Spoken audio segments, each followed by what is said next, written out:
நமது நாட்டின் விடுதலைக்காகவும் நமது மக்களின் உரிமைகளுக்காகவும் தமிழ் மண்ணிலிருந்து தீரத்துடன் போராடி உயிர் நீத்த எண்ணற்ற வீரர்களின் தியாகத்தை எப்போதும் போற்றுவேன். நமது அன்னை தமிழ் மொழியை காக்க உயிர் தியாகம் செய்த மொழிப்போர் தியாகிகளின் இலக்கை நிறைவேற்றும் வகையில் தொடர்ந்து பாடுபடுவேன்.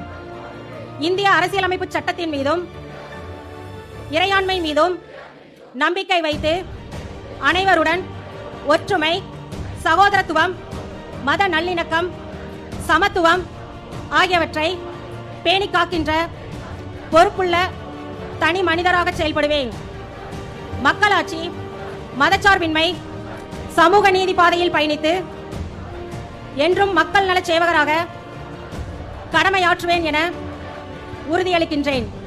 சாதி, மதம், பாலினம், பிறந்த இடம் ஆகியவற்றின் பெயரில் உள்ள வேற்றுமைகளை களைந்து மக்களிடையே விழிப்புணர்வை ஏற்படுத்தி அனைவருக்கும் சம வாய்ப்பு, சம உரிமை கிடைக்க பாடுபடுவேன்.